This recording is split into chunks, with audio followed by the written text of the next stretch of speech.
Olá, muito boa noite a você. Começa agora o Sinapse desta quarta-feira, dia 30 de agosto de 2023. César Calejon, boa noite para você. Boa noite, Robs. Boa noite para nossa audiência. Vamos que vamos. Vamos que hoje a gente vai conversar com a vereadora Georgia Prates, vereadora lá de Curitiba, e a gente vai tratar sobre muitos temas, né? A Georgia Prates, que ocupou a vaga, né, do Renato Freitas, que foi nosso primeiro convidado aqui do Sinapse ICL, ela dando sequência a esse trabalho lá no sul do Brasil. César, queria trazer dois temas, as usual. Vamos né? lá. Primeiro falar sobre a PEC da anistia, que tem me incomodado há muito tempo, né? E hoje os debates seguiram, né, lá em Brasília. E, assim, me dói muito falar sobre a PEC da anistia, porque, na verdade, o que a gente está falando, né? Da manutenção de políticos brancos no poder, porque a ideia é anistiar, né? Todas as cotas que foram pensadas, né? Então, a gente está falando de manter gênero e manter raças no poder e também anistiar também aquelas que não prestaram contas devidamente. Isso me assusta muito, porque foi difícil conseguir, né, ter cota para mulher, cotas para as pessoas pretas, e agora não, gente, não precisamos mais disso e tudo bem. E aí eu só vejo o quê, né? A manutenção do que existe hoje. Não é possível, né? Cadê a diversidade?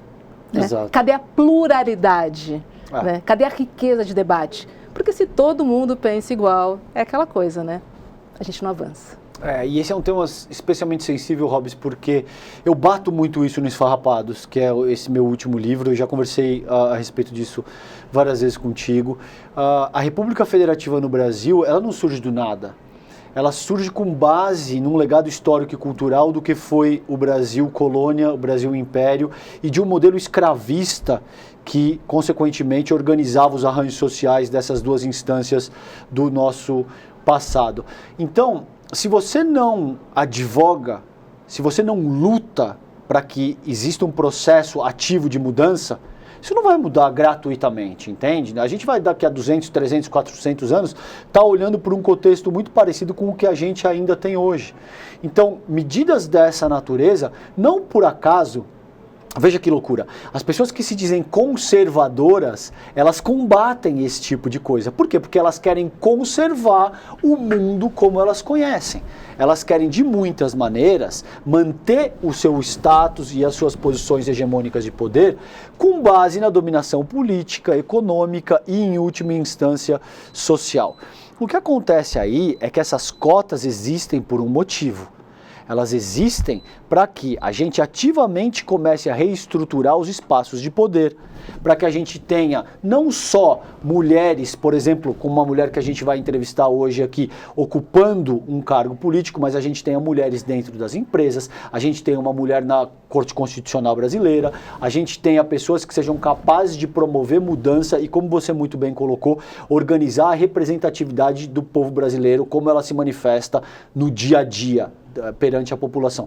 Então é muito triste que através de uma medida esses partidos simplesmente possam ignorar o que está proposto aí por lei, no sentido de, então tudo bem, agora já resolvemos, agora a gente já não precisa mais desse verniz de pluralidade, vamos passar uma borracha em cima disso tudo e fica por isso mesmo. Você tem razão, é extremamente preocupante e triste que isso seja organizado dessa maneira. Sabe o que me dói? Só o PSOL é contra. Isso também me dói muito. Ótimo ponto. Tem que ser dito. Tem que ser dito. Precisa ser falado. Onde estão também as lideranças petistas que não se manifestam nesse sentido, né? E olha só, no STF, hoje foi dia de pauta, né, do marco temporal e o placar está em 2-2, né? André Mendonça e Cássio, né, votaram a favor e nós temos Alexandre de Moraes e Edson Fachin contra. Então a gente está falando de 2 retrocessos no mesmo dia. É muita porrada. Muita. E a gente sabe, ao que tudo indica, o prognóstico do voto do Zanin não é muito animador. Ainda não sei, pode ser que nessa ocasião ele surpreenda e vote alinhado com os povos indígenas. Vamos ver o que acontece aí. Eu sei que a ministra Sônia Guajajara o encontrou recentemente numa sinalização clara de que, olha, meu senhor, vamos lá, né? Vamos ver o que acontece aí. Suponho eu que Rosa Weber votará alinhado aos povos indígenas, então não tem nada decidido ainda, mas a gente sabe que pode sair mais uma decepção aí, principalmente atrelada ao Zanin, que foi uma indicação do Lula. O Lula é a liderança política mais densa que a gente tem no campo progressista, e de repente você tem um ministro indicado por ele fazendo todo tipo de votação a favor do campo conservador e reacionário, né? O que é incrível é isso, Hobbes, que o Zanin, durante as 5 primeiras votações, ele conseguiu fazer o Cássio e o Mendonça ficarem ao centro dele, entende? Ele conseguiu... Viraram fichinha perto do Zanin, César. Vamos falar a verdade aqui, Ele conseguiu se posicionar mais à direita do que os bolsonaristas no STF. Então, vamos ver, mas vamos ficar de olho nessa questão do marco temporal. É um absurdo que se proponha que os nossos povos originários, que estão aí há milhares de anos, sejam reconhecidos com base onde eles estavam em 1988. Isso é um disparate, não faz o menor sentido. Vamos ver como é que a Corte Constitucional vai se posicionar nessa ocasião. A ver. Vamos chamar nossa convidada? Bora, vamos lá. Muito boa noite, Georgia Prates. Seja muito bem-vinda ao Sinapse. Ela é a primeira vereadora preta e lésbica de Curitiba. Seja bem-vinda. O Sinapse é o seu lugar. É isso aí. Olá, gente. Boa noite. Bom, estou muito feliz de estar aqui com vocês hoje, Roberta, César. Enfim, muito contente mesmo e esperando ansiosa aí pela nossa conversa. Agradeço muito, viu, pelo convite. Cara, eu quero logo saber de cara como é que é ser uma vereadora preta e lésbica na Câmara de Vereadores de Curitiba, meu. Me conta. Já vem com a pergunta bombástica logo. Já vem logo. Olha, estou para dizer, viu, que eu também estou tentando ainda entender e descobrir isso aqui. Mas é assustador, assim. Eu estava ouvindo vocês falarem agora sobre a questão, né, da PEC, enfim. E tem muitas contradições, né? A gente vai entendendo no caminhar como a gente vai se sentindo, vai se colocando nesse espaço. Eu realmente achava que entrando ali, já, né, de acordo com o histórico da Câmara de Curitiba, eu fosse ser o corpo mais renegado possível, assim, né, dentro do contexto ali. E a realidade é que eu vou encontrando outros debates ali que vão trazendo, né, uma situação mais pesarosa do que aquela para a qual eu estava, né, me preparando. E que é isso, né, assim, não vem o tiro inimigo, não vem do lado oposto, né. E aí você fica num lugar bem desconfortável. Daí você entende que como ser, né, mulher negra, lésbica, é complicado para todos os lados, né. Aí tem aquela frase que eu ouvi uma vez, que entre ser, né, de direita e esquerda, entre a direita e a esquerda, eu ainda sou uma pessoa preta, né? E aí fico nesse lugar, aí sendo uma mulher negra lésbica, acaba que a gente vai encontrando muitos desafios, né? E infelizmente esses desafios aqui para mim eles estão mais postos ali do lado daqueles que estão sentados do meu lado, né?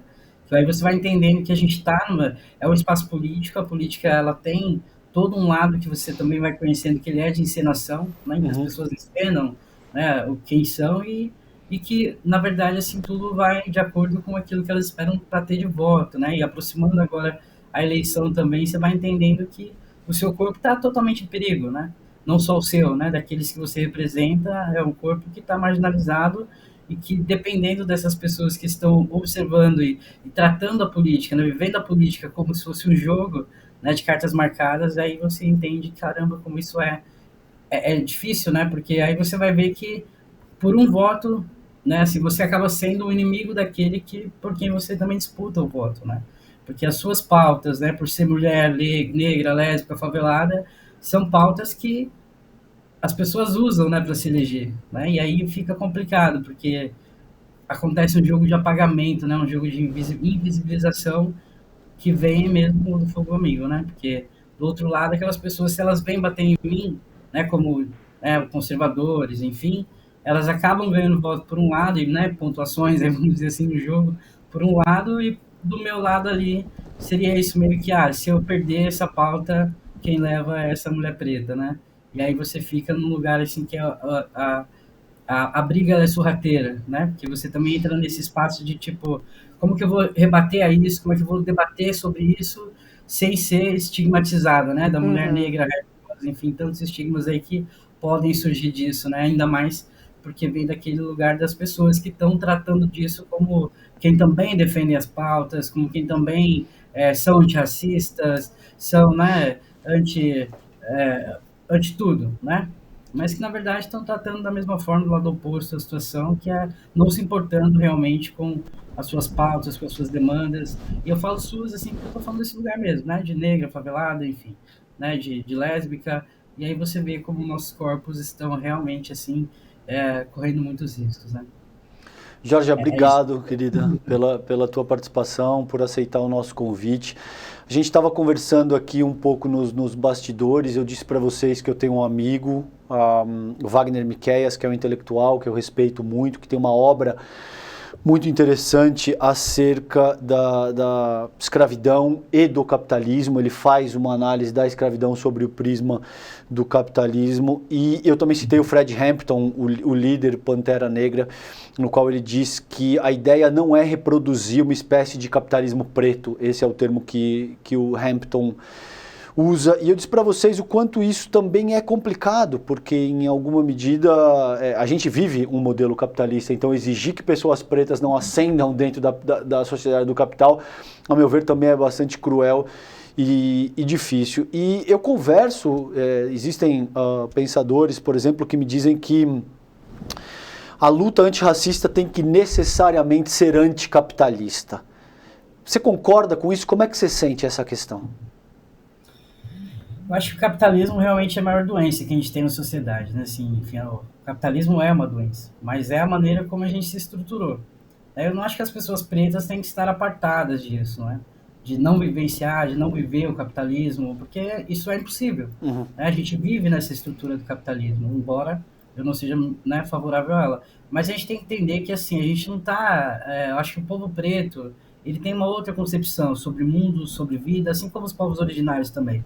Né? Assim, e às vezes aquilo que é muito importante dentro do capitalismo para a população não negra não é tão importante assim para a população negra, né? Então, assim, às vezes ascender significaria muito mais você manter o seu contato com a natureza, com a vida, com os animais, do que propriamente estar dentro de né, de um espaço de poder e, enfim, de ter o dinheiro ali como base da tua vida, como aquilo que você deve seguir eternamente, né? Então, assim, existem outras bases em que a população negra está apoiada, que é sobre ancestralidade, que é outra riqueza, né?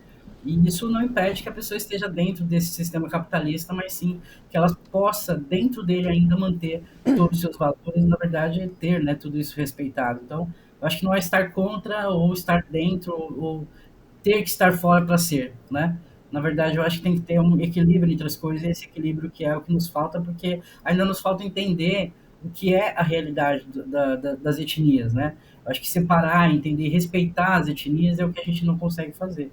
Então, eu acho que dentro desse espaço é onde o capitalismo ele é mais cruel, é onde o capitalismo ele tem muitas nuances de perigo, né? E aí eu acho que aponta que a gente não tem como viver fora do capitalismo. Mas a gente precisa sim entender que para algumas populações, né, a riqueza ela tem outro significado.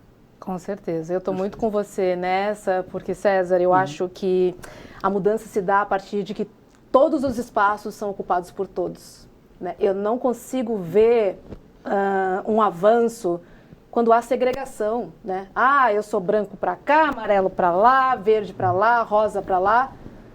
Não somos bolhas e não somos ilhas, né? Enquanto formos tratados e vistos como bolhas, nada muda, cada um vive no seu mundinho, né? Enfim, essa questão da ascensão dentro do capitalismo é importante, né? Quantas pessoas pretas ocupam cargos de liderança? Não é isso que a gente quer? É isso. Não faz parte do capitalismo? Não tem como dissociar, na minha opinião. Deixa eu polemizar por um passo seguinte, então, com vocês, tá? E sem dar nome, porque a ideia não é absolutamente expor ninguém, é discutir a questão com vocês aqui no nível sociológico. Se você tem um determinado artista que ascende com base em pautas progressistas, e esse artista, ele é preto ou ele é indígena, vocês sentem que é razoável que essa pessoa, por exemplo, aceite fazer propaganda? É uma pergunta legítima, tá? Eu não estou querendo insinuar nada com a minha pergunta. Que essa pessoa aceite, por exemplo, fazer propaganda para banco. que a gente sabe que são instituições bastante agressivas no sentido de reforçar o modelo capitalista de usurpação que vem sendo perpetuado por 200, 300, 400 anos. Como é que vocês sentem essa questão? Isso é válido ou existe um certo limite considerando o nível de envolvimento nesse sentido? Vou deixar a nossa convidada. Vai lá, ladies first, depois eu, vai. É muito profundo isso que o César traz, assim, né, César? Não sei se vocês sabem, mas eu também faço direção de cena, né, na publicidade, né? Até tive aí a possibilidade de ter premiação e eu acho que essa discussão, ela permeou muito, assim, nesse meu trabalho. Eu trabalho ainda hoje com uma produtora que é a Lady Bird de São Paulo, né, qual eu gosto muito. Com o Zé Brites e a Gabi. Devem estar assistindo a gente aí também. E ali, então, assim, a discussão, ela gira muito em torno disso, né, assim, do que a gente realmente está para a sociedade, o que a sociedade está para nós, né, enquanto corpos no mundo, assim. E a publicidade, ela é isso, assim, a gente não tem como a Aline falou, não é uma questão de a gente estar fora, né, assim, é como a gente se insere nesses esquemas que estão postos, né, e a mudança de paradigma e de informações, ela precisa existir, né, assim, mesma coisa acontece no meio audiovisual, como um todo, né. Os nossos corpos sempre estiveram apartados, ou sempre estiveram sendo colocados de maneira pejorativa para todos os lados. Então, assim, as pessoas acabam não sentindo que elas são parte, justamente porque elas não são. A narrativa é outra, né? Dos corpos que são postos ali. E aí, por exemplo, um filme que eu tive o prazer de dirigir, que é da Centauro, né? Que é da Aida dos Santos, que é a história de uma mulher negra atleta de 64, né? E a marca era Centauro. Então a discussão ela foi muito importante ali dentro desse trabalho, porque não seria a marca, né? Assim, a marca estava falando sobre a história de uma mulher negra, né? Que lutou sozinha para conseguir trazer para o Brasil o 4º lugar em 64, que era a época também de ditadura, né? E como que essa marca poderia fazer entre muitas aspas, né, usar essa imagem para falar de um uniforme que nunca existiu e que seria para a marca também. Então, assim, o debate ali girou em torno disso. Assim, é a marca que tem que se sobressair, né, ou a história dessa mulher preta, porque a gente não pode pegar a história de uma mulher preta e colocar ali para servir a uma marca, né? E aí é o contrário. Né? Talvez, então, todo o benefício disso tem que ser revertido, tem que ser feito para um outro espaço, para que outra mulher preta, assim como a Aida dos Santos, possa ter a oportunidade de ter o seu patrocínio, de ter, né, as suas conquistas no esporte, e foi isso que foi feito, né? Assim, tanto a Centauro né, entendendo esse lugar, que a história de Aida dos Santos era muito maior do que tudo, né? Dando um passo atrás, coloca também a possibilidade de oferecer apoio para outras atletas ali, né, dentro desse espaço de um comercial que foi feito para falar mesmo desse uniforme que não existiu e também presentear a Aida dos Santos, né, com o uniforme. Então, tem todo esse debate que tem que ser feito também no audiovisual. Né? Eu acho que o fato é como dizer assim, como vocês estavam falando agora sobre essa questão da PEC, né, esse valor que vai para a campanha de negros e negras e tal. A gente, quando eu fiz campanha lá em 2020, não tinha essa possibilidade de verba, porque ela nunca chegava, né? Ela nunca vinha. E quando chegou essa verba para nós ali fazer campanha, a primeira discussão foi, nossa, mas alguns negros vão receber, outros não. Né? E a gente começou a discutir, tá, como é que vamos fazer? Vamos dividir essa verba? Vamos, então, tentar apoiar outras campanhas? Como que nós vamos fazer? E a discussão, ela foi para outro lugar, tipo, né, assim, é disso que a gente está falando. A gente tem que ficar brigando pelos 15%, ali, pelos 15 mil, enquanto eles estão com, sei lá, 100 mil para fazer campanha. A gente está discutindo os 15 mil, né? Então, talvez o viés da discussão nem seja tanto esse, assim, de nós estarmos inseridos, nós temos que estar. É assim que o mundo gira, né? Só que nós temos que ter pertencimento, nós não temos que ficar nesse lugar da imagem pejorativa, não temos que ficar no lugar do menos, nós temos que estar por igual, né? Por igual. E essa é a questão. E não é só na frente das câmeras, né? É atrás delas também. Né? Trabalhando ali como filmmaker, como o diretor de fotografia, o diretor de cena, enfim, nós temos também que estar no set, na gravação, na direção, e esses espaços também devem nos pertencer. Porque aí a narrativa também muda, a narrativa é construída de uma maneira mais honesta, mais segura também para a população. Então, é disso que se trata. Talvez não seja essa a discussão que a gente tem que fazer, mas é por que não estamos, né? E de que maneira estamos sendo representados, né? E por que essas pessoas ainda nos representam quando a gente pode muito bem fazer esse papel por nós mesmos, né? Eu acho que é meio que isso, assim, senão a gente vai sempre ficar discutindo o porquê que a gente, né, pode ou não pode, a gente deve, a gente não deve, nós devemos, nós podemos. né? Exatamente. Eu estou muito contigo. Quase não vou precisar falar nada. Eu só vou completar o seguinte: devemos, e como essa oportunidade aparece, eu preciso ser estratégica também de aproveitar esse espaço que foi aberto para propor a mudança. Exatamente. Aproveita a porta que abre e haja sobre ela. Não dá para fechar a porta. Eu acho isso. Eu concordo. Concorda? Pronto. Talvez até, só se vocês me permitem acrescentar, talvez o simples fato também de aceitar já significa contribuir para uma mudança, porque até esse ponto, essa quadra histórica na qual estamos, você não tem pretos e pretas fazendo propaganda de banco, por exemplo, ou de coisa que o valha, entende?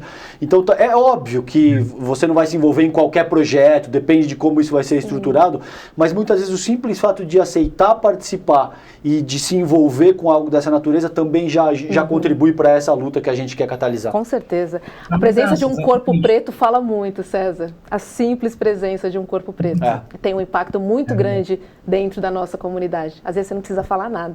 Perfeito. Basta estar, sabe? Sim. E me conta uma coisa, eu queria falar sobre o assassinato de Marielle. Eu queria entender com você qual foi o impacto na sua luta pelos direitos e se você também teme pela sua vida aí no Sul, já que também você luta, né, pelos direitos, né, dos grupos subrepresentados. Essa é mais uma pergunta, Roberto, que é bem... ela acho que é mais significativa para mim aqui. Eu tenho... Enfim, antes de me tornar vereadora, né, eu trabalhava como fotojornalista na cidade de Curitiba. Então, meu trabalho era sempre estar atrás ali de mostrar mesmo, né, as questões de direitos humanos, enfim, onde eles estavam sendo violados, isso tanto na periferia, ali nas ocupações, como também, sei lá, dentro de um teatro, no cinema, enfim, que aqui é uma coisa muito segregada, né, o lugar que as pessoas ocupam. Então, esse sempre foi o meu trabalho ali como fotojornalista, mostrar, né, os movimentos também, as lutas, as pautas todas, enfim. E quando acontece esse fato com Marielle, a gente começa a perceber, assim, tipo, como é muito mais do que só um debate, né? A gente está falando de uma estrutura muito sólida mesmo pra gente. E quando ocupa esse lugar da vereança, de primeiro momento, assim, foi isso mesmo, né? Entramos ali, bancada Marielle Franco, também assumi como, né, parte desse legado de Marielle Franco, estou lá firme até hoje. E aí, quando você pergunta se eu temo bastante, ultimamente muito mais. Acho que tenho feito esse recorte mesmo, assim, né, que eu falei logo de início aqui, de entender que vou falar até adoecimento, né, esse adoecimento que eu tenho sentido, ele é da parte da esquerda mesmo, assim, daqueles que estão do lado, né, e aí você fica um pouco temeroso, assim, porque é onde você deveria ter o apoio, o acolhimento, e na verdade não é isso, você está tendo completamente o oposto, né, o apagamento, a invisibilização, é a tentativa de desconstrução de todo o seu papel ali, então você fica um pouco mais, né, nesse lugar de recolhimento mesmo, que você começa a enxergar que talvez o fato da sua vida estar enfrentando outras pessoas que estavam fazendo esse debate com você, ou por você, né, que é isso que a gente estava falando aqui agora também, a gente acaba ficando com medo. Eu tive alguns episódios aqui que são muito concretos, né, que foi de ter carro me seguindo, enfim, chegar na porta de casa, um carro, estacionar para entrar na garagem, ele parar atrás e ficar ali, enfim, eu pensando, eu abro o portão, porque para real não vou dar mais, enfim. E você começa a entender que são ameaças, assim, né, são coisas que estão acontecendo que elas são reais, né, elas são físicas, né, e você está recebendo alguns recados de ameaça, e aí, isso, eu sempre temia, assim, porque quando você está trabalhando, está fazendo, você está produzindo, né, e aí, às vezes, assim, o silêncio das pessoas, eles deixam a gente muito assustados.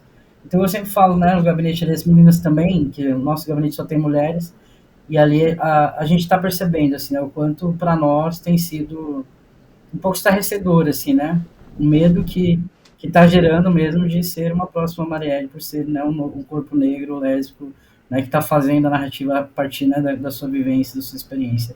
Então, tenho sentido, assim, esse receio de, infelizmente, entrar para estatísticas e ter aí, né, esses grupos falando sobre a morte de mulheres negras e o número, né, infinito de como nós estamos sempre, né, no topo das piores violências, né? E aí ser mais uma estatística, eu tenho sentido esse receio, sim, infelizmente.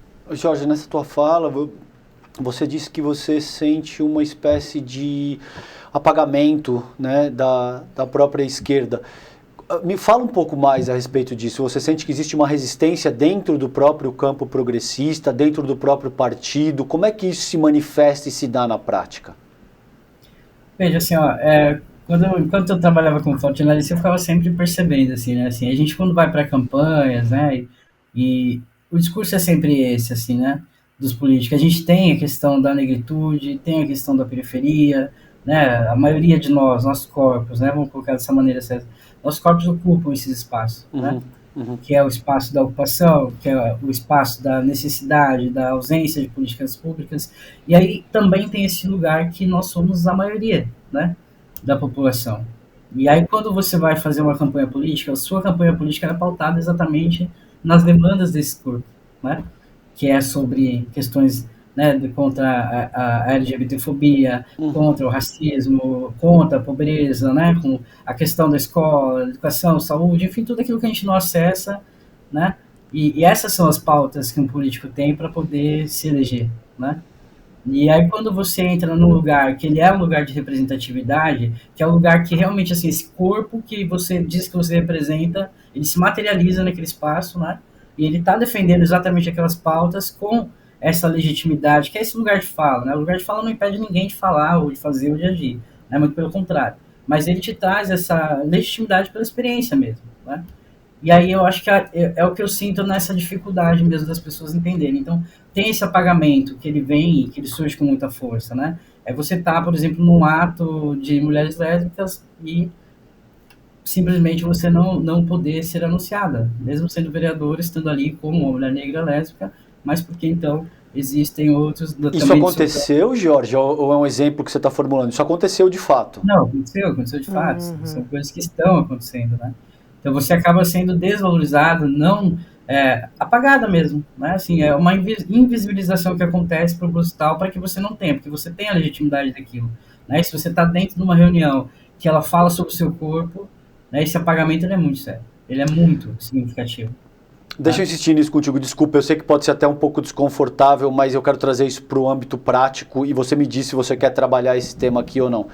Conta pra gente, por exemplo, o que aconteceu nessa ocasião, porque se você tem um evento que é organizado para mulheres pretas, lésbicas, e você, enquanto vereadora, mulher preta, lésbica, não pode ser anunciada, isso caracteriza uma contradição irreconciliável, isso não faz o menor sentido. Então, se você puder contar um pouquinho para que a gente coloque isso em perspectiva no âmbito prático. Tá. A realidade foi essa mesmo, assim, houve uma caminhada, na verdade, uma caminhada lésbica e, enfim, era um evento, né, em que mulheres lésbicas estavam ocupando a rua de Curitiba para falar sobre, né, porque dia 29 ontem foi o dia da visibilidade lésbica, né. Uhum. E aí, na medida que você vai para o ato também, né, enfim, você chega lá, algumas pessoas já tinham sido anunciadas que estavam no ato, né, alguns outros políticos, que também não eram muitos que estavam, mas já tinham sido anunciados, e daí então, né, a minha assessora foi lá e falou, né, a vereadora Jorge também chegou, tá aqui no ato. Não era um lugar realmente de você pedir fala, né, mas assim, anuncia que ela está também presente, apoiando o ato, está aqui, né, tem um corpo preto lésbico aqui no ato. E aí, enfim, isso aí foi dito, não, nós só estamos dando espaço para apoiadores. Mas quero ver se e seu nome não foi anunciado? Não foi.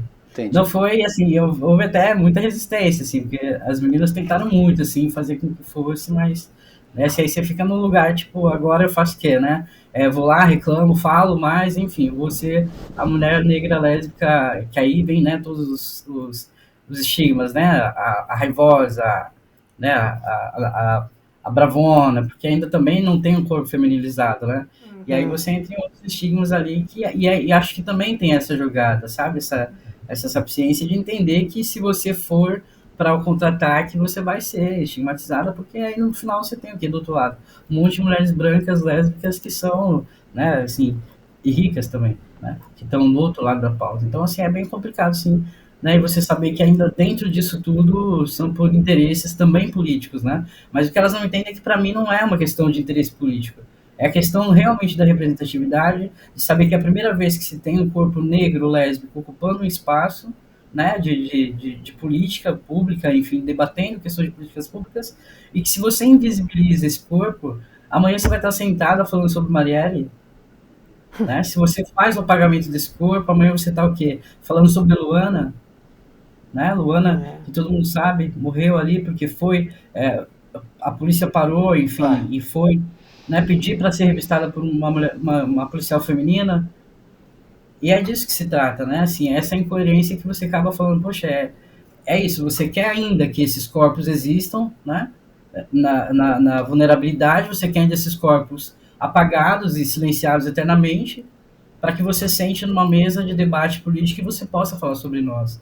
Né? Então, assim, ser interpretado por outros é a mesma coisa dessa narrativa que a gente estava falando sobre na publicidade, em todos os espaços. Né? Quando a gente ocupa, a gente acaba sendo invisibilizado. Então, assim, essa violência, ela existe sim. Né? E aí, claro, né, você vai temer pela sua vida, você vai temer por tudo. Né? Se você, dentro de um sistema, está vendo que o apagamento está existindo, né, essa união, né, para que exista esse apagamento está acontecendo, você fica num lugar extremamente vulnerável mesmo. Nem no seu próprio espaço você pode ocupar e pegar o microfone. É um contrassenso. Exato. Né? E, Georgia, queria voltar a falar um pouquinho sobre a gente se reconhecer enquanto mulheres pretas, porque para a gente não é automático se reconhecer como uma mulher preta quando a gente nasce, né? A gente vai entendendo quando algumas situações vão acontecendo na sua vida, né? Por exemplo, eu aqui, né? Sempre morei em São Paulo, sempre estudei em colégio bacana, fiz faculdade com pessoas brancas. E eu me lembro muito, assim, uma coisa que ficou muito marcada para mim, é porque na época dos bailinhos, que os meninos tiravam as meninas para dançar, né, na escola, eu sempre ficava. E pra mim era uma questão tipo, não sou gatinha, né? Tipo, não rolou essa dança e tal. Com o tempo você vai percebendo, né? Que não foi pelo seu sorriso, né? Foi pela cor da sua pele, de fato, que ninguém te tirou pra dançar. E aí quando vinha um carinha te tirar pra dançar, nossa, que legal, que bacana. Esse carinha é diferente. Tô falando de criança, né? De criança.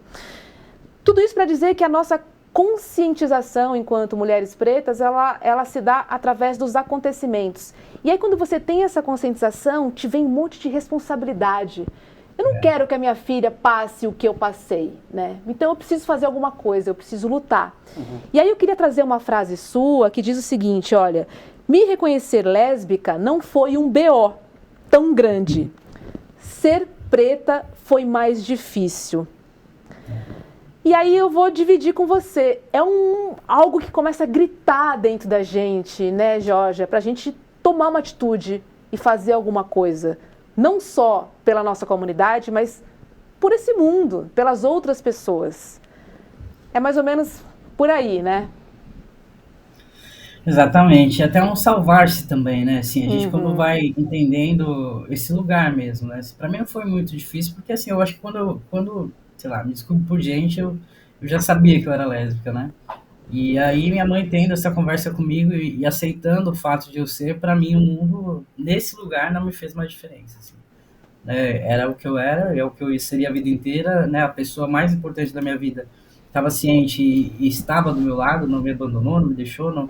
Enfim, mesmo também tendo, né, as limitações de compreensão, minha mãe ficou do meu lado, então... Para mim isso já fez um grande diferencial. Então o mundo ele viria, né, conforme a gente até conversou, de uma forma violenta para mim, mas, né, assim, com o tempo eu fui entendendo que também, como você falou aí, né, da questão de não ser a escolhida ou de ter dificuldades mesmo, eu tive muitas dificuldades, principalmente no curso que eu fiz de magistério, que era onde eu não podia, né, conversar com ninguém, porque era um curso que tinha, né, majoritariamente mulheres na escola.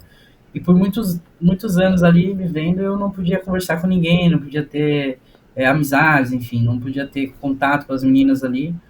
E isso foi bem angustiante, né? Assim, até entender que quando descobriram que eu era uma mulher lésbica, já me associaram a várias outras coisas, né? Várias outras questões, que era, então é traficante, tem AIDS, enfim, né? Usa drogas. Então esses estigmas caem todos sobre o meu corpo, principalmente, né? Por ser um corpo preto. E isso também só fui entender depois, que era por eu ser uma mulher negra, que eu tinha todos esses estigmas também.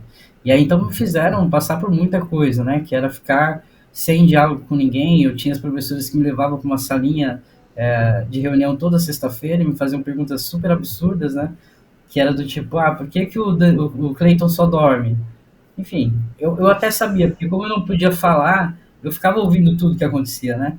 Enfim, eu sabia que ele não gostava de estar ali, era um curso de magistério, ele não queria fazer magistério, e ficava dormindo toda vez que ele chegava.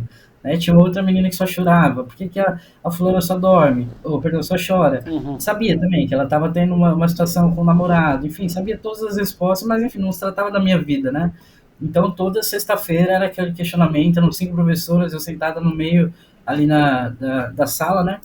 E elas me fazendo as mesmas perguntas toda semana, sabe? Tipo, era extremamente violento aquilo, né? Por que que isso? Por que que aquilo? Por que que fulano? Por que que ciclano? E pra mim, assim, eu cheguei à conclusão de que depois, né? Assim, teve uma professora que entrou na história em que ela estava substituindo uma professora ali, e aí ela chegou e me contou, assim, né? Ela falou, olha, você sabe o que falam de você na sala dos professores? Eu jamais imaginaria, né? Jamais. E aí foi o que eu soube, né? Que vários professores, né, já tinham alertado ela para ter cuidado comigo. Eu nem falava na sala de aula, eu nem circulava naquele espaço. E aí disse que era para ter cuidado comigo porque, enfim, que eu era uma mulher lésbica, né, e que usava droga, e possivelmente tinha AIDS, enfim, tudo isso. E aí ela me falou, você tem que fazer alguma coisa com isso não pode ficar assim. Assim, você não pode ser essa pessoa aqui dentro, né, e deixar que elas façam isso com você. Mas aí houve um episódio ali que foi modificando meu pensamento também, porque eu realmente me tranquei nisso, né? Eu aceitei todas as condições. Teve até uma vez que a escola ela fazia viagens, como era um período integral, a escola, e ela fazia várias viagens, assim, né? E a gente recebia uma bolsa para isso. E ali uma vez, teve a única vez que me deixaram viajar, me colocaram num quarto de hotel ali, junto com ela, né? Todo mundo estava no hotel. E eu ficava ao longe, assim, ouvindo as meninas na piscina, todo mundo se divertindo de noite, e na porta do meu quarto tinha uma professora a cada hora ali revezando para ver se eu ia sair de lá ou não, né? Meu Assim, então Deus. foram momentos muito assim severos, assim, e aí eu fui entendendo, né? O que era ser uma mulher lésbica e tudo, e só foi quando uma outra menina lésbica entrou na escola ali, que era a Marisa, e era tipo, eu falo pra todo mundo, um espírito solto, assim, né, pra mim, naquele tempo, assim.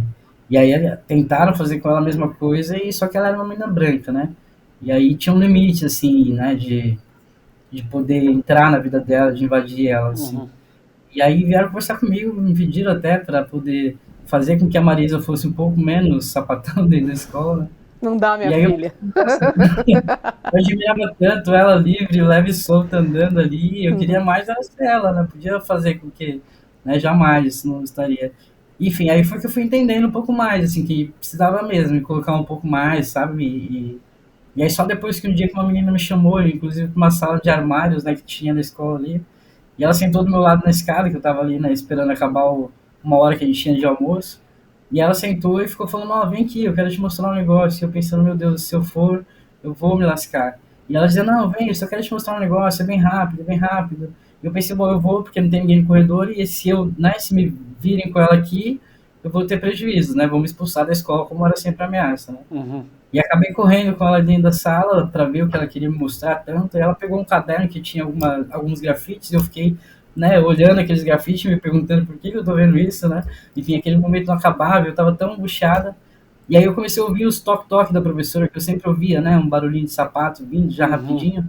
Viu que eu não tava ali, daí o toque-toque foi aumentando. E aí, no que a professora entra na sala, a menina me dá um beijo. E aí a professora enfiou a cabeça e falou, tá tudo bem aqui? Aí a menina, né, se separou assim e falou, tá, porque você quer participar? Nossa, aquele dia foi assim pra mim que eu nem sei, gente. Eu não sei o que foi. Mas sério, assim, eu não sei se foi o beijo, se foi a emoção, se foi aquela professora fugindo, porque ela ficou tão sem saber o que fazer que ela saiu correndo e eu só vi os toque-toque indo embora. Muito bom. Libertador. E aí, na minha vida. Ai, que legal. Então tá, então é só a gente existir, tem que confrontar esse povo, tipo, não dá só pra você ser o que você é, sabe? Você tem que realmente agora, né, se impor e dizer é isso, enfim. Eu, depois daquela menina saiu da escola, eu nunca mais a vi, mas eu achei que eu, sei lá, acho que foi até um anjo de Deus que apareceu pra poder dizer, Jorge, não, né, acorda que esse não é o caminho, eles não podem realmente fazer isso com você, né? Mas foram anos, assim, bem duros, assim, pra mim. Muito boa história. Jorge, você nasceu em São Paulo, né? E se muda para Curitiba em 2010, você já disse pra gente aqui nessa entrevista que você já trabalhou como fotojornalista. Conta um pouquinho a respeito da tua trajetória, onde você nasceu aqui em São Paulo e principalmente até chegar o momento quando você começa a se interessar por política institucional. Como é que se deu esse processo? É tudo, assim, hoje eu vejo tudo muito interligado, assim, né? Mas, assim, eu nasci em São Paulo, ali, né, na Zona Leste, mais perto ali de Itaquera, né? Que é Arthur Alvim Itaquera. Me criei ali, e, enfim, ali você vai descobrindo muita coisa, porque a favela em São Paulo, ela não é, né, como a favela do Rio de Janeiro, mas ela também tem outras particularidades que se aproximam muito de todas as outras, né? Uhum. E ali você vai entendendo. Minha mãe, ela era uma líder comunitária também, né? Ela estava sempre envolvida ali com as questões das pessoas da rua, né? Enfim, e fazendo muitas atividades, e unindo pessoas, né? E buscando melhorias. Então, minha mãe, ela sempre teve esse papel. Que aquele tempo eu não entendia, né? Assim, como criança, para mim, eu só queria jogar bola, me divertir, enfim. E achava aquelas reuniões maravilhosas, porque minha mãe enchia a casa de gente, né? E ela batizava, meu pai, minha mãe batizavam todas as crianças que apareciam. Então, todo mundo era parente, todo mundo dividia os brinquedos, dividia tudo o pouco que a gente tinha, era tudo super dividido, né? Mas minha mãe estava sempre na luta ali, né? E assim, faltava muita coisa pra gente, obviamente, né? Como toda, né, criança de periferia, mas ela também criava muitos brinquedos, criava muitas histórias, e criava muitas diversões e brincadeiras, né? Enfim, então para nós, assim, a criatividade e o coletismo sempre foi uma coisa muito importante, sabe? De você saber dividir, de você saber que você nunca vai estar bem, feliz se o outro também não tiver. Enfim, saber que se você tem, sabe, dividir é sempre a melhor opção, porque assim você brinca melhor, enfim, tudo isso minha mãe foi trazendo e colocando para nós todos, crianças ali do bairro, enfim, eram muitas crianças, né? Com muitas dificuldades, mas que a gente sempre teve tudo, assim, acho que não faltou nada, né, para nós, assim, porque a gente criava também nossos brinquedos com jornal, enfim, papelão, com o que fosse, a gente sempre, minha mãe sempre dava um jeito de fazer alguma coisa acontecer. E isso era muito maravilhoso, né? Assim, você vai crescendo, você vai entendendo, caramba, tem dificuldades aqui, mas a gente vive numa comunidade que se cuida, né? Assim, as pessoas se olham, as pessoas elas são, né, umas para as outras, sabe? E, enfim, mesmo entendendo, né, que era um processo difícil, que às vezes era até questão de comida mesmo, né? De ter o que comer, enfim. Né? E aí você vai vendo que o lugar é outro. E aí quando, né, vai acontecendo várias coisas na minha vida, também acabei entrando numa universidade da qual eu fui expulsa, né, justamente porque comecei a namorar com uma menina branca também. Eita, tá dando trabalho, hein, Jorge? Deu trabalho, hein, Jorge? Exatamente. Acabei sendo expulsa ainda no último ano da terapia ocupacional, enfim. E aí vim embora. Minha mãe faleceu, infelizmente, aí eu vim embora pra cá. E aqui também, né, começa todo o processo de novo, né, de dificuldade, passar fome, passar necessidade, passar tudo. Mas aí é isso, assim, né, um dia eu trabalhava com telemarketing, trabalhei com telemarketing por muitos anos da minha vida, tanto em São Paulo como aqui também. E aí um dia eu quis me libertar, né, eu tinha feito um curso lá de fotografia, e aí eu pedi demissão, peguei minha rescisão, comprei minha câmera, porque sempre tinha, né, movimentos aqui, mas uma coisa que sempre me afetava era onde estavam essas pessoas, né, com as quais eu estava acostumado a viver, com as quais minha vida, né, minha alma se encontrava. Uhum. Onde estavam as pessoas de periferia aqui em Curitiba, sabe? Sempre foi uma curiosidade que eu tive muito grande. Uhum. E aí eu comecei a fazer esse trabalho, né, de ir para as periferias, de buscar, de entender, enfim, de trazer, né, para o meu contexto de vida esses lugares, né? E aí entendendo que todas as cidades têm as suas dificuldades, têm seus apagamentos, obviamente, mas aqui em Curitiba tem um processo outro, né? Que é justamente de colocar não só, né, a periferia aqui, ela realmente fica, né, na borda da cidade, fica para fora. E tudo que você toca, tudo que você acessa é outro lugar. As pessoas, né, de periferia, elas não chegam mesmo nesse lugar, né, do centro, da cidade, da cultura, enfim. Hoje um pouco mais, porque as lutas estão acontecendo, né? Uhum. Mas quando eu chego aqui, esse era o contexto, assim, aí você começa a perceber que existe uma necessidade muito grande de a gente lutar e entender onde estão esses espaços. E aí começo, né, a fazer esse trabalho de ir junto com as ocupações, né, enfim, acho que principalmente durante a pandemia, todos que surgiram aqui, as ocupações, eu entrei junto, né, apanhei junto com, né, nas desocupações, enfim, e trazendo isso, né, existe pessoas pobres em Curitiba, existe favela em Curitiba, existe, né, gente com muita necessidade em Curitiba, existe ausência total de políticas públicas em muitos espaços de Curitiba, né, e aí fui fazendo essa denúncia, até que só que então, assim, em momentos como uma desocupação, por exemplo, de um terreno, me chamavam para entrar quando eu entrar, porque, né, precisavam de alguém para ter a câmera, para filmar, para mostrar que realmente, assim, estar ali não era uma violência, né, era só ocupar o terreno para poder fazer a sua moradia. Então eu sempre ia junto com essas pessoas quando elas ocupavam o terreno, né, e muitas vezes o pedido de reintegração de posse saía muito rápido, né, e aí nisso, quando acontecia, eu também estava lá, né, e as violências eram muitas, então às vezes as pessoas já iam me ligando, ó, a polícia cercou aqui, e aí eu tô indo pro caminho, e eu sempre ia, né, acionando todos os políticos, né, que pude, assim, dentro do trabalho como fotojornalista, com jornalismo também, acabar acessando. Então eu sempre ia acessando muitos vereadores, muitos deputados, né, pedindo, olha, vai acontecer, será que vocês podem aparecer para não permitir que seja tão violento, ou não sei, qualquer ação, né, porque na cabeça da gente, né, quando a gente tá do lado de fora, é isso, né, as pessoas importarem, porque defendem a pauta, vão se colocar, vão fazer alguma coisa para que aquilo pelo menos seja menos violento, né? Não era nem impeça a reintegração de posse, né? Mas impeça que exista tanta violência, porque às vezes até rolou na ocupação em Kaiowá que não era nem tiro de borracha, sabe? Foi tiro de arma letal mesmo que aconteceu ali. Então a violência é extremamente brutal quando tem essas reintegrações de posse. E aí eu ia sempre acessando. E aí quando começa a perceber que assim não tem mais, enfim, ninguém aparecia, né? Era sempre a população, eu ali como jornalista apanhando, levando tiro de borracha, as pessoas perdendo todas as suas coisas e tudo mais. E aí no dia seguinte, ou no momento seguinte, quando aquilo acabava, tinha políticos, né? Eles estavam ali tirando foto, fazendo seus vídeos, né, marcando seu território e dizendo, vou ganhar meu voto aqui amanhã, ponto. Mas se preocupar mesmo com aquelas vidas, não se preocupava.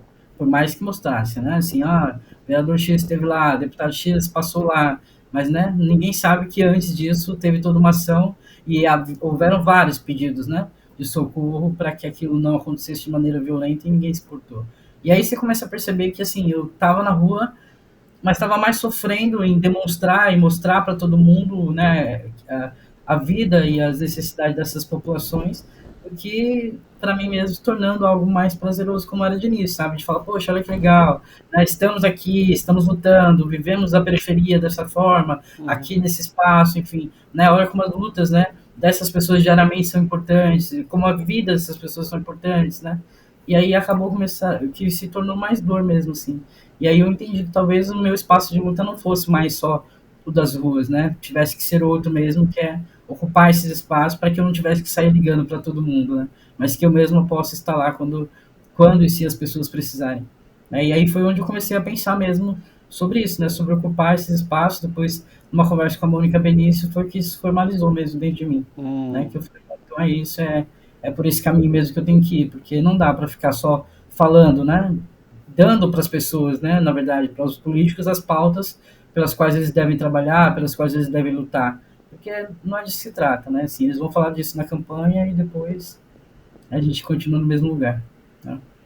E, Georgia, você chegou, né, na Câmara de Vereadores através da vaga do Renato Freitas, que foi eleito deputado estadual, e aí você pegou essa vaga. Então, você está lá um pouco mais de 6 meses, vamos dizer assim. Exato. Qual era a expectativa que você tinha e o que você encontrou de fato? Mas antes disso, fala para mim, como é que está dividida a Câmara entre conservadores e progressistas? Só para a gente entender esse cenário aí. Boa. Nós somos da federação, então nós temos a Maria Letícia, Josete, Vanhone e eu. Somos 4, né? Da federação.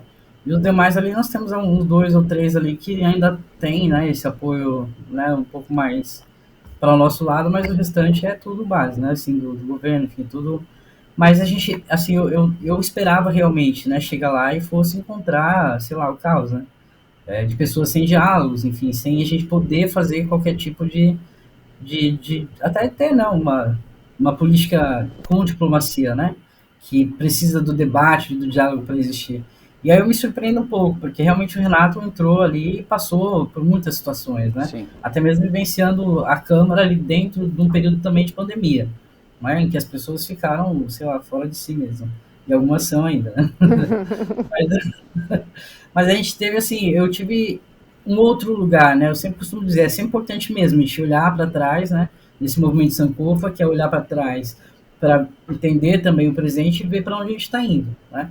E também para honrar, né, os que vieram antes de nós. E ali a gente tem a Dartora e o Renato que estavam, né, como as duas figuras pretas. A Dartora, inclusive, foi a primeira mulher preta a entrar na Câmara de Vereadores em, né, mais de 300 anos de Câmara aqui em Curitiba, e também agora é deputada federal. E o Renato Freitas, que também é outra figura negra, que agora é deputado estadual, né? E aí eu acho que houve um movimento muito louco ali na Câmara, naquele período dos dois, que até fizeram com que o Renato fosse eleito antes, né, da campanha eleitoral. Então, eu acho que isso para eles foi um tiro no pé assim, muito grande, né? Então, eu entro nesse movimento em que eu sinto que eles estão sendo um pouco mais, vamos pegar mais leve, sabe? E aí eu encontro até uma abertura para um diálogo. Né? Óbvio que a gente sabe que existem as ideologias e que elas vão, né, cada um pro seu canto. A hora que eu for levantar uma pauta LGBT, por mais que eles não vão berrar comigo, alguns até fazem isso, né? Falar um monte de asneiras e muitas coisas, né, preconceituosas e racistas também, mas assim a maioria vai por um caminho mais tranquilo, né? Que às vezes até te permite um certo debate, te permite um certo diálogo, até de mostrar algumas coisas que são na incoerência e que para eles assim não atrapalharia em nada a vida, né, do mundinho deles lá, se a gente não permitir, na verdade, né, que aconteça, que passe um PL ou que seja, né, projetado alguma coisa em relação a um determinado tema que eles não defendem, sabe? Mas também me surpreendi, vou dizer para vocês, com algumas posturas ali de pessoas que são extremamente conservadoras e que acabaram cedendo mesmo, sabe, depois de alguns diálogos, algumas situações, assim. Aí eu me lembro muito que a Aniele, ela falou, e isso também levei para dentro da Câmara comigo, que é que a gente tinha que aprender a conversar com eles, né? Que a gente precisava ter esse debate, que a gente precisava ter esse diálogo. E para mim houve essa possibilidade de dialogar com muitos ali, né, muitos conservadores mesmo, assim, que você fala, nossa, eu nem entendo como a gente está tendo essa conversa, sabe? Mas a gente está tendo, né? Assim, então, para mim foi muito importante. A exemplo, por exemplo, sentar com o prefeito Greca aqui da cidade, sabe? E falar com ele sobre racismo, né? E falar, olha, a gente precisa defender a população negra que foi apagada, que foi invisibilizada e que vocês tiraram do contexto até da construção da história de Curitiba, né? E isso faz com que o racismo exista, isso faz com que o racismo seja uma violência crescente na cidade. Então, a gente precisa olhar para isso, precisa, assim, colocar o povo preto de volta onde sempre esteve, né? Que é na história de Curitiba, na construção de Curitiba, na participação de todo o processo, porque aqui a gente tem um parque polonês, tem um bosque do alemão, tem de todo lado, mas a gente não tem nada que se refira à população negra, né? E, obviamente, isso é um dos maiores fatores do racismo. E aí você sentar com o prefeito e dialogar com ele, com a esposa dele, que é a Margarita, e eles entenderem esse processo e que existe essa necessidade, que não é nenhuma reparação histórica, né? É você fazer a história da maneira certa, né? Não é você reparar nada, é você contar a história como ela aconteceu. E o povo preto sempre esteve aqui, né? E aí o entendimento de que também, além disso agora, né, mediante o fato, né, de como tudo andou, a gente também precisa cuidar da saúde mental da população negra, a gente precisa cuidar da saúde da população negra, que adoeceu também dentro desse processo todo de apagamento, e a gente precisa também que essas pessoas tenham um espaço seguro para denunciar o racismo, né, ou a injúria racial, que é crime. Então, através disso, a gente conseguiu, né, nesse diálogo todo, essa abertura para conversa, para o entendimento principalmente, né, e aí aqui eu penso assim muito, assim, né, que a gente não tem a possibilidade de fazer as coisas para o povo preto que não demande verba. Precisa de verba. Então, como vereadores, a gente não pode propor nada que vá, né, trazer um gasto para o município. Por outro lado, tudo o que a população negra precisa de verba porque tudo foi negado, né? Então, obviamente que de baixo para cima não vai. Então tem que ser de cima para baixo. Então eles precisam ter esse entendimento, precisam ter esse escurecimento. E aí eu consegui, sim, essa abertura de conversa, de diálogo, né? A gente vai ter o Centro de Referência Enedina Marques Alves, que é um centro que vai ter todo esse atendimento para a população preta de Curitiba. Enedina, né, a primeira engenheira preta do Brasil, certo? Para quem não Exatamente. sabe, que bacana esse nome. E que se formou aqui também na Universidade de Paraná, a primeira mulher negra a se formar, né, como engenheira civil na universidade. E é isso, assim, é reconhecendo, né, esses lugares, esses espaços. Vai ter também agora uma estátua da Enedina Alves aqui também, já dando spoiler gigante. Oba! A gente gosta. Tudo, né? Mas enfim, vai ter, porque é isso, a gente está se colocando de volta na história, né? Então, e não haveria outra possibilidade que não fosse por meio do diálogo, porque, né, as pessoas estão ali, elas ocupam esses espaços, são elas que têm, né, o poder ali da caneta maior, né, que é assinar e, enfim, direcionar verbas para políticas públicas efetivas. Então, lembrando aí que a Aniele falou, a gente precisa aprender a conversar com eles sem... E até esse entendimento, para mim, também foi muito positivo, sabe? Porque a gente vai, né? Com tudo isso que eu estou narrando para vocês aqui, né? Da vivência pessoal, do quanto a gente quer que as coisas melhorem, e só vai mesmo através disso, né? A gente se colocar, às vezes até ouvir coisas que você vai engolir, mas se você pensar qual que é o meu propósito aqui, né? Se eu sei que isso ofende o meu ego, né? Mas não é o meu ego que tem que estar aqui agora. É o que eu preciso fazer pela população enquanto vereadora, né? Ocupando esse espaço aqui. Eu acho que você insiste muito nisso também, né, Robes? Nas nossas conversas você ressalta a importância de fazer um diálogo. Vocês duas são duas lideranças políticas. Jorge está na política institucional, você está na política social. Vocês falam para milhares de pessoas todos os dias. Uhum. Você hoje, no caso, todas as noites, você fala para milhares de pessoas. E você sempre insiste nisso, comigo inclusive, na importância do diálogo, na importância de estabelecer denominadores comuns e tal. Então acho que vai muito ao encontro disso que Jorge está falando e da importância de estabelecer esses pontos de contato, mesmo quando é extremamente difícil, mesmo doloroso, quando o nosso interlocutor eventualmente oferece uma postura que nos agride, etc. e tal. É importante que a gente mantenha essa ponte, esse diálogo, esse olhar que é capaz de estabelecer um ponto de conexão com essa pessoa, né? Não por acaso o nome do programa, aliás, é Sinapse, né? A gente vai aprendendo também, né, Jorge? Acho que é muito sobre isso, assim. Eu sempre conto que eu vou à feira toda quinta-feira, né? Então, quinta sim, quinta não, alguém vai me perguntar quanto tal mamão, né? E aí, logicamente que eu já fiquei muito brava, né? Já olhei feio, já bufei, mas enfim, a gente vai aprendendo a ter uma estratégia, porque agora é assim, você está me perguntando o preço do mamão? Acabou o assunto, entende? Então a gente vai aprendendo também todos os dias de uma maneira amorosa, porque eu acho que também tem que tocar, sabe? Né? A gente já tem essa característica, né, de sermos chamadas de agressivas, de mulheres pretas agressivas, rancorosas. Enfim, a gente vai desmontando também através das nossas ações, que a gente vai aprendendo com o passar do tempo, né? Comigo foi muito assim também, acredito que com a Jorge também, porque a gente não nasce sabendo. Claro. Né? Então a gente vai tomando e vai aprendendo. Agora, sempre com muito amor, assim, é algo que eu trago muito para mim, porque eu não consigo ver, né? Fui super Luther King agora, tudo bem, pode falar. Mas é por aí, assim. Tem dia que você dá uma de mal também, não tem jeito não, mas eu tendo a acreditar sempre na doçura porque senão uma agressividade, ela vai embora, né? Quando você consegue tocar na pessoa, ela vai lembrar disso uma vez, 2 vezes, 3 vezes, 4 vezes. Eu acredito muito nisso. Jorge. Eu também. E você sabe que, assim, até acontece, às vezes, assim, tem alguns vereadores ali que você fala, nossa, são, né, super conservadoristas, mas eu tenho visto um movimento até bonito, assim, de se dizer, sabe? Assim, de tantos diálogos e algumas trocas ali, você acabar sendo apoiada por eles, assim, sabe? Você vê que eles estão te fortalecendo no momento, assim, que você vacilou um pouco, vem o cara e te fala, tá ótimo. Sabe? Você fala, que legal, que isso. Bom, que bom. Se bem tem uma mulher também do Novo ali, que super... Enfim, ela super me dá vários apoios mesmo. Diz, olha, foi lindo, foi ótimo, né? Nossa, você tá mais empoderado, você tá mais... falando, eu sei que nem é o debate da pessoa, entendeu? Mas, enfim, aí você vai entendendo que é esse lugar desse que você falou, assim, né? É o tratar com respeito, até as dúvidas, né? E medo dos outros, porque às vezes, né? É medo mesmo, né? E o medo faz com que as pessoas ataquem. Óbvio, tem alguns ali que provocam, que xingam, e aí eu vou nesse lugar, sabe? Se eu responder, eu dou o like que ele quer. Né? Não vai ter de mim essa resposta, né? A menos que seja assim, né? Mas senão não vai ter essa minha resposta, porque eu não preciso lidar com a minha vida com ódio, com raiva, nem quero que eles me transformem naquilo, né? Que eles querem que eu seja. E tem uma frase de Nietzsche que eu gosto muito, que ela fala isso mesmo, né? Quando você olha para o abismo também olha de volta para você. Então você tem que tomar muito cuidado para não se tornar aquilo que eles querem que você seja, porque eles são, né?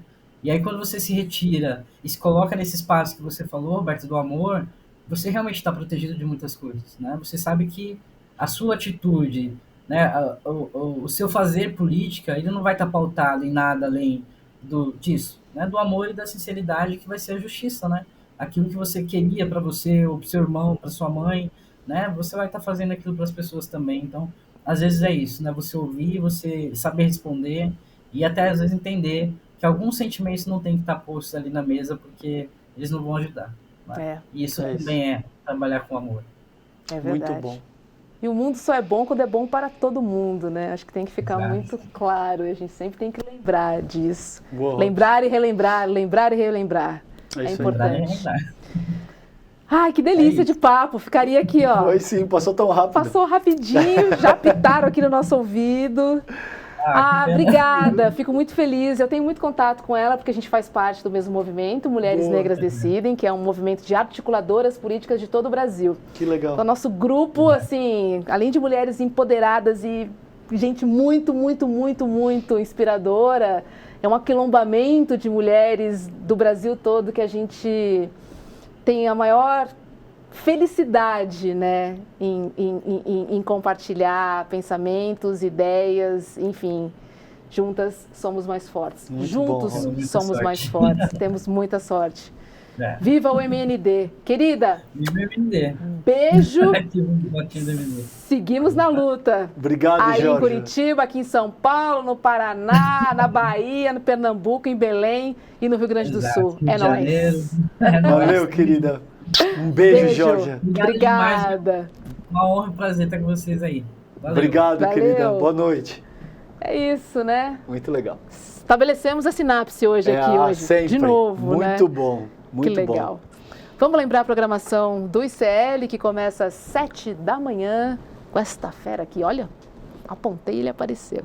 Leandro Demore, das 7 às 8, e o seu Desperta, te acordando, aqui no ICL. E logo depois tem ICL Notícias, primeira edição, com Vivian Mesquita, Edu Moreira e também o William Deluca, das 8 às 10h30 da manhã.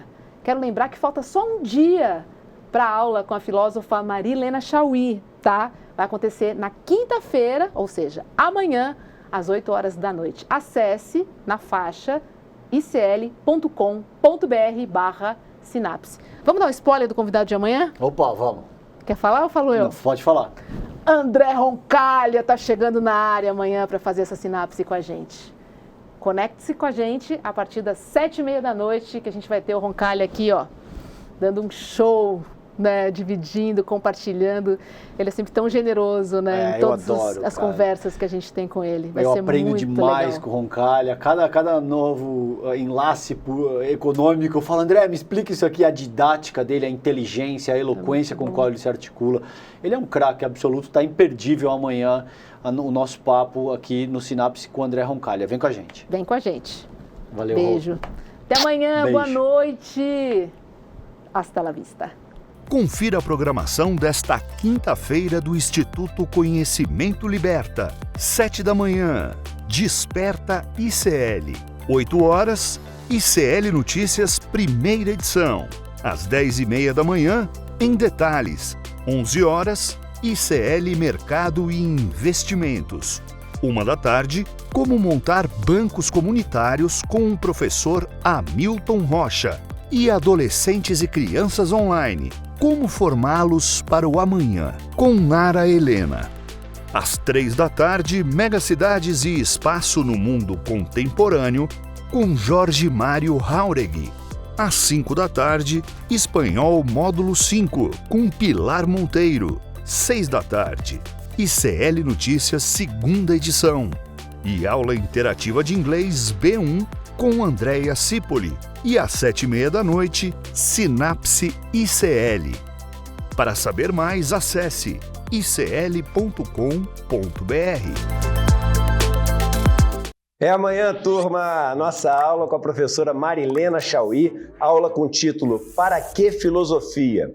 Um dos temas de maior interesse das pessoas, parece que desde sempre, né? E que a gente vai ter a chance de aprender com ela, que é uma das maiores intelectuais, uma das maiores professoras, não só do Brasil, mas do mundo. Para você se inscrever, é só clicar no link aqui em cima ou aqui embaixo. Se já está inscrito, fica atento no seu e-mail, naquelas caixas spam, lixo eletrônico, outros. Às vezes os e-mails com a comunicação da aula chegam lá e as pessoas perdem. O importante é amanhã, dia 31 de agosto, às 8 horas da noite, a gente está junto para poder assistir essa aula, tá bom? Marca seus amigos e amigas aqui nos comentários, manda um e-mail chamando eles para participar. Ninguém pode perder essa. Um abraço e até amanhã.